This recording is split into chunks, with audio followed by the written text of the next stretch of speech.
सिंधिया राजघराने का भारत में अपना एक नाम और पहचान है।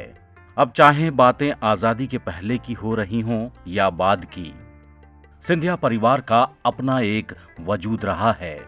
आज भी देश की शीर्ष राजनीति में सिंधिया घराने के उत्तराधिकारी बैठे हुए हैं। अपने राजसी वैभव के बाद जब देश में लोकतंत्र आया तो राजमाता विजयाराजे सिंधिया लोक माता के रूप में भी मशहूर हुईं। माता जी के निधन के पश्चात राजमाता जी अपने पिताजी के पास में नहीं गई, जैसा मुझे जानकारी है।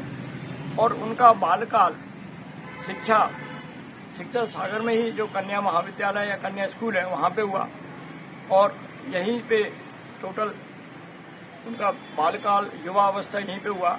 और यहीं इसी परिवार से उनकी शादी ग्वालियर राजघराने में, सिंधिया राजघराने में हुई। राजमाता विजयाराजे सिंधिया का जन्म 12 अक्टूबर 1919 को मध्य प्रदेश के सागर शहर में हुआ था। अपने ननिहाल में जन्मी राजमाता सिंधिया का बचपन का नाम लेखा देवेश्वरी देवी था। उन दिनों उनके पिता ब्रिटिश सरकार में डिप्टी कलेक्टर हुआ करते थे। बात है कि मेरे जो परदादा जी थे उनका नाम था प्रिंस खड़ग शमशेर जंग बहादुर राणा।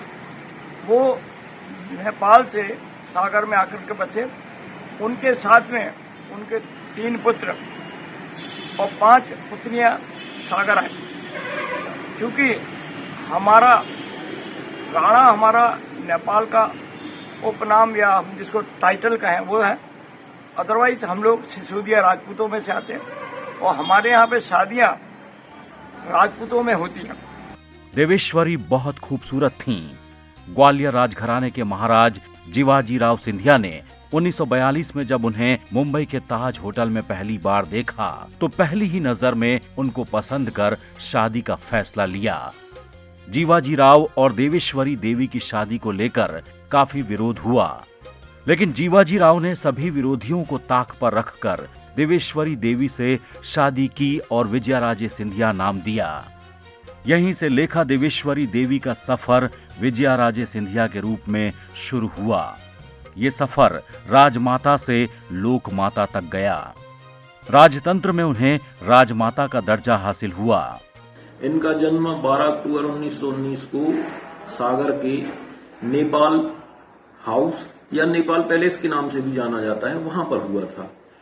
इनके पिता जो थे महेंद्र सिंह, वो जालौन जो वर्तमान में उत्तर प्रदेश का एक जिला है वहां के डिप्टी कलेक्टर थे। और इनका बचपन का नाम विजयाराजे सिंधिया का लेखा देवेश्वरी देवी था और ये अपने पिता की दूसरी पत्नी की संतान थी। बाद में इनका लालच पाने यहीं पर हुआ और 1942 में ये मुंबई के ताज होटल में जीवाजी राव सिंधिया से मिली। अब चूंकि ये नेपाली फैमिली की थी और नेपाल के जो शाही कमांडर थे राणा जंग बहादुर शमशेर सिंह, वो वहां की सेना के सेनापति थे, तो उनके परिवार से संबंधित भी ये थी। तो जब मराठा थे जीवाजी राव सिंधिया और ये थी नेपाली पृष्ठभूमि की, तो उसका विरोध भी हुआ, लेकिन जीवाजी राव सिंधिया को ये पहली नजर में ही पसंद आ गई थी। तो उन लोगों ने विवाह कर लिया और बाद में इन्होंने अपने व्यवहार से और सेवा भाव से पूरे मराठा परिवार और पूरे मराठा वंश का दिल जीत लिया।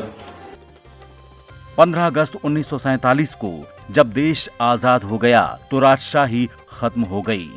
अब विजयाराजे सिंधिया ने राजनीति में कदम रखा और पहली बार 1957 में गुना क्षेत्र से कांग्रेस की सांसद बनी। 1964 में जीवाजी राव सिंधिया का निधन हो गया। विजयाराजे ने करीब 10 साल कांग्रेस में बिताए। इसके बाद उनका मोह भंग हो गया और 1967 में उन्होंने जनसंघ की सदस्यता ले ली और 1967 में भिंड सीट से सांसद बनी। सागर से कपिल तिवारी और ग्वालियर से अनिल गौर की रिपोर्ट, ईटीवी भारत, मध्य प्रदेश।